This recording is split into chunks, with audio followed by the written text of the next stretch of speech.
La guerre informationnelle, la guerre de communication, ce sont des termes que nous employons beaucoup, mais ce sont des termes, je ne veux pas dire qu'ils sont dépassés, mais il faut regarder ailleurs parce que pendant que nous sommes concentrés sur la guerre informationnelle, la guerre de communication, il y a une autre guerre encore plus subtile, moins visible, ou du moins plus invisible, qu'on appelle la guerre cognitive. Comment fonctionne la guerre cognitive? C'est de ce que je veux parler. La guerre cognitive consiste à vous mener une guerre sans vous envoyer des troupes, sans munitions, sans canon, sans kalachnikov. La guerre cognitive consiste à s'attaquer à vos systèmes de raisonnement.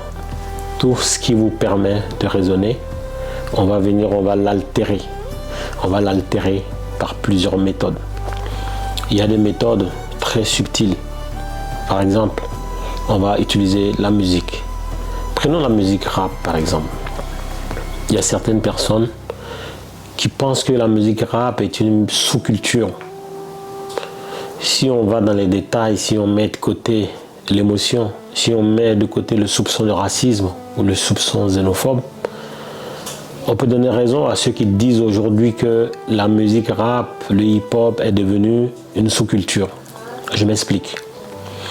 Lorsque tous les acteurs du rap, tous ceux qui sont streamés, tous ceux qui sont vus, qui passent à la radio, qui passent à la télé, tous ceux qu'on voit au chapitre qui sont invités dans les festivals, tous ceux qui remplissent les salles, les fameux sold out de l'Arena, du U-Arena, les fameux sold out du Stade de France ou du Vélodrome. Et là, je ne vous parle pas que de la France ni des États-Unis, c'est un phénomène mondial. L'une des armes aujourd'hui de la guerre cognitive est la musique urbaine. Vous voyez comment des artistes que vous connaissez, que vous avez vu naître, qui se dénaturent, qui deviennent démoniaques. Quand je dis démoniaques, c'est vraiment dans leur attitude, dans leur langage, dans leur expression. En fait, tout rappelle des gens qui sont multimillionnaires mais qui ont socialement échoué. Et pourquoi ces gens sont promis dans les charts? Pourquoi ils sont dans la presse? Pourquoi ce sont eux qu'on invite? On nous dit que la drogue est interdite, la consommation, la commercialisation de la drogue est interdite. Mais alors pourquoi quelqu'un qui fait l'apologie de la drogue dans toutes les chansons de son album et dans tous ses albums, dans toutes ses collaborations? Quelqu'un qui vient mettre en scène la prostitution de ses propres sœurs. Quelqu'un qui vient mettre en scène la violence, qui vient mettre en scène l'utilisation et l'appropriation des armes. Pourquoi à un moment donné, ces gens sont mis en avant? Il faut se poser des questions. Pourquoi Spotify, Deezer, Apple Music, YouTube, etc. Pourquoi ces gens n'ont pas de filtre pour bloquer tous ces gens de la culture urbaine qui font l'apologie de la prostitution de nos sœurs, qui font l'apologie des armes, qui font l'apologie de la drogue, qui font l'apologie de l'échec social? Engagés, quand je dis engagés, qu'ils soient blancs, qu'il soit noir ou arabe, pourquoi aucun artiste engagé n'a autant voix au chapitre que des artistes qui véhiculent le vide et le culte du vide? C'est l'une des armes de destruction massive de la guerre cognitive. Et pourquoi, dans un projet de recolonisation ou dans un projet néocolonialiste, pourquoi à un moment donné, quand on prend les peuples en Afrique, pourquoi à un moment donné ils sont divisés sur le moindre sujet? C'est parce que tous les jours ces peuples-là sont abreuvés d'outils qui contribuent à la guerre cognitive, des outils qui vont altérer leur capacité de raisonnement. Et quels sont ces outils-là que la guerre cognitive va aller chercher? C'est votre cerveau qui est composé de vos croyances. Quand on s'attaque à vos croyances, on s'attaque à tout ce qui peut découler de votre raisonnement. Car la croyance est la base du raisonnement. La croyance est la base de la pensée. La croyance est la base de vos émotions. La croyance est la base de vos actions. Et la croyance est la base de vos résultats. et quand vos résultats sont des échecs, c'est la croyance qu'il faut aller interroger. Et qu'est-ce qui se passe aujourd'hui? Dans la plupart du temps, quand des Africains parlent, ils vendent le fait qu'il ne faut pas s'associer en entreprise ou en business avec la famille. Mais d'où vient ce mensonge qui est devenu une réalité? Parce que quand vous regardez les plus grandes fortunes à travers le monde, elles sont la propriété de familles, que ce soit en France, aux États-Unis, en Angleterre, en Espagne, en Italie et même sur le continent africain. Alors pourquoi les Africains pensent que s'associer avec des Africains est l'origine de l'échec? Cette pensée-là, cette croyance-là tire ses sources dans l'esclavage et la colonisation. Il faut savoir que l'esclavage a appris aux Noirs à survivre. Il ne leur a pas appris à vivre.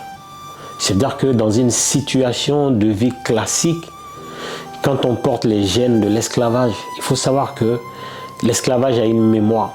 Et cette mémoire-là a été transmise jusqu'à nous autres qui n'avons aucun lien familial avec un esclave que ce soit. Mais l'esclavage a une mémoire qui s'est appliquée au fil des ans, à travers la musique, à travers le vestimentaire, à travers l'alimentaire, à travers l'éducation aux enfants noirs. Et donc, on associe le fait de se mettre en entreprise, en business avec d'autres noirs comme étant le symbole de l'échec. Allons-y ailleurs. Pourquoi c'est très facile de mettre en avant des noirs qui savent courir, qui savent sauter, qui savent jouer au foot? Pourquoi on est prêt à leur donner des centaines de millions pour jouer au foot, pour courir? Parce que la guerre cognitive voudrait que nous orientons nos enfants vers ce type de discipline. Pourquoi des noirs qui sont à la NASA, des noirs qui sont dans le CAC 40, des noirs qui sont dans des entreprises, qui sont dans le back-office qu'on ne voit pas, mais dont l'entreprise dépend? Pourquoi ces noirs-là ne sont pas mis en avant? Pourquoi à un moment donné, pendant les 20 dernières années, il y a eu la promotion des émissions de télé-réalité qui montrent le pire qu'il y a dans l'être humain? Quand je dis l'être humain, je ne parle pas de noir, je ne parle pas de blanc, je ne parle pas d'arabe, de métis, d'indien, d'asiatique, je vous parle de tout le monde. Prenons en France comme aux États-Unis, ou même au Canada ou en Angleterre. Petit à petit, les émissions de télé-réalité nous ont fait accepter l'inacceptable. Par exemple, quand une fille veut montrer son outfit, qu'elle commence par être nue, ça veut dire qu'elle porte un sous-vêtement, un petit string, un petit haut, on voit ses seins, on voit ses fesses, on voit ses parties intimes, et petit à petit elle commence à s'habiller. Ce n'était pas comme ça avant. Et d'ailleurs les seins n'étaient pas sexualisés avant. C'est le cinéma qui a sexualisé les seins. Et pourquoi à un moment donné, on se retrouve avec une panoplie d'émissions de télé-réalité? On se pose la question, mais d'où viennent ces gens? Pourquoi ils ont l'air bêtes? Pourquoi tout ce qu'ils font est puéril? Pourquoi on forme des couples sur zéro, on forme des couples sur du néant? En fait, c'est une stratégie pour orienter les gens petit à petit, pour les éloigner des luttes de classe. Vous voyez par exemple quand on a introduit des jeans slim pour les hommes, mais ce n'est pas le fait du hasard, ce n'est pas le fruit du hasard.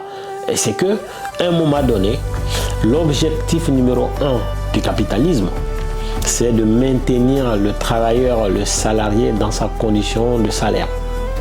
Par exemple, autrefois les femmes ne travaillaient pas.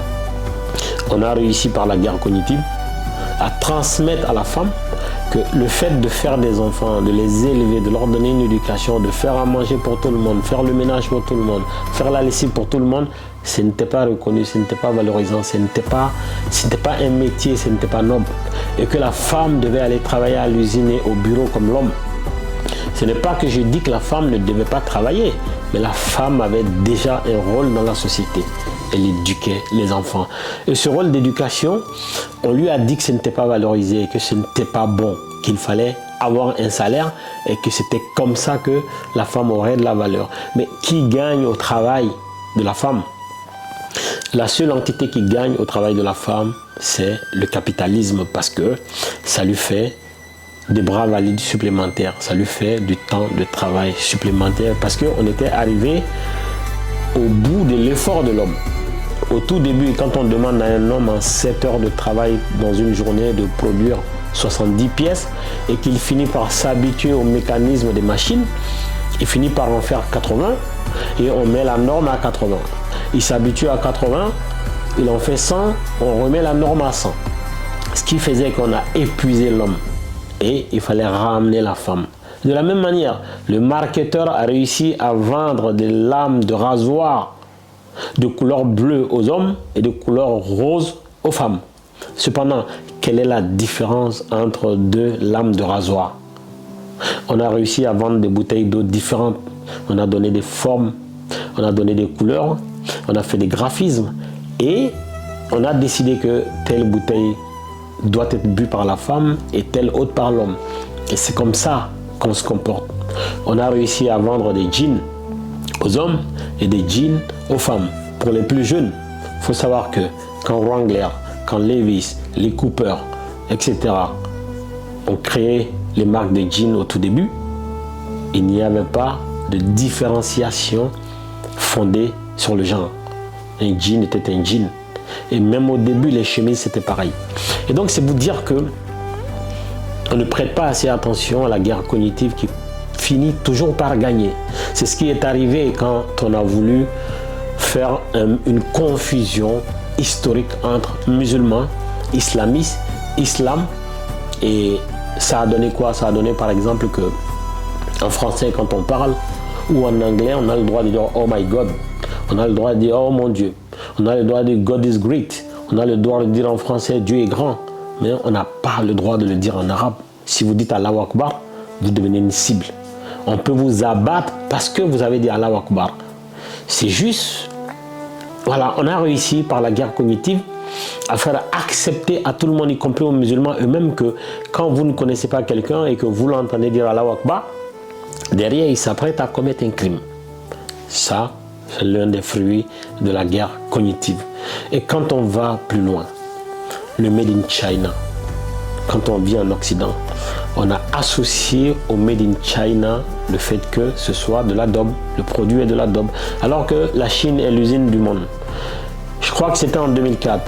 La France avait mis des quotas sur le textile chinois. Or, quand vous allez à Auchan, vous allez à Leclerc, à tous ceux qui vendent du textile, tout est Made in China. Et quand on a mis un quota sur l'importation de textiles venant de Chine, en 9 mois, la France avait déjà vendu le quota imposé. Du coup, les rayons étaient vides. Donc, on a dû ouvrir les vannes. On a dû permettre à ce que les Chinois ravitaillent encore. Il faut savoir aujourd'hui que dans le domaine de l'intelligence artificielle, la Chine est le numéro 1 au monde sur tous les plans. C'est eux qui ont déposé le plus de brevets sur des produits finis et sur des produits en construction. Et dans la conquête spatiale, la Chine, là-bas aussi, est en train de dominer le monde. Les États-Unis sont numéro 1 avec la Russie, etc. Mais la Chine n'est pas un parent pauvre de la conquête spatiale. Et quand vous regardez les technologies aujourd'hui, que ce soit dans le BTP, que ce soit les gros œuvres, les grosses infrastructures de transport, la production d'avions, la production de machines et même produire des usines pour le reste du monde, la Chine est en train de faire un bond phénoménal. Cependant, nous on continue d'associer au Made in China ce qui n'est pas bon. La Chine, elle a compris ce dont le monde a besoin. Vous apportez votre cahier de charge, la Chine parvient à produire selon vos moyens. C'est ça la différence entre la Chine et les autres. Et quand vous regardez aussi chez nous, par exemple au Mali, la guerre cognitive, elle existe. Quand vous voyez aujourd'hui que la casse des griots, c'est vraiment quelque chose de noble. Quand un noble décide de réduire la noblesse, on ne peut plus l'appeler la noblesse. Et le noble qu'il a fait n'est plus noble. Ça veut dire qu'aujourd'hui au Mali, on a réussi à propulser les tonneaux vides. On a réussi aujourd'hui au Mali à faire des gens qui étaient autrefois une honte. On a réussi à faire des modèles. Des gens qui n'ont pas de problème à distribuer des liasses de billets en public. Et des gens qui, sous le sceau de venir en aide à d'autres, les aident en montrant leur visage, avec 2-3 caméras qui traînent. Ces gens, on les a propulsés aujourd'hui comme des modèles. Mais ce n'est pas le fruit du hasard. C'est qu'à un moment donné, certainement qu'au Mali ou même peut-être en Afrique de l'Ouest, des gens plus malins que nous autres se sont dit, voilà, on va changer de paradigme. On va attaquer les croyances des gens. Aujourd'hui, on a réussi à attaquer les croyances des Africains au sud du Sahara, de sorte à ce que, peu importe comment vous gagnez votre argent, tant que vous distribuez à 2-3 personnes qui sont suivis sur les réseaux sociaux, vous êtes quelqu'un de bien. On vous invite dans la presse, on fait votre éloge et même les officiels du pays vous donnent une place. Et ces gens-là ont réussi à mener une guerre cognitive contre l'existence sociale. C'est-à-dire que notre société n'aimait pas ce type de comportement. Notre société était codifiée de sorte que quand on aide avec la main droite, la main gauche n'est pas au courant. Notre société était codifiée de sorte à ce que on ne touchait pas à la dignité des gens. Notre société était codifiée de sorte que la femme, elle avait un rôle, elle était respectée. Notre société était codifiée de sorte que il y a certaines pratiques que une fois qu'on les faisait, on n'avait pas besoin de vous emprisonner, on n'avait pas besoin de vous juger, votre conscience vous jugeait. S'il y a quelque chose chez nous qu'on appelait le fadento, la guerre cognitive a tué le fadento. Aujourd'hui, celui qui mange le fadento peut venir se présenter sur la place publique et donner des leçons aux autres. En fait, c'est ça. La guerre cognitive, elle est assez large. On l'amène avec des films, de la musique, de la culture. Le cinéma est beaucoup partie prenante dans la guerre cognitive.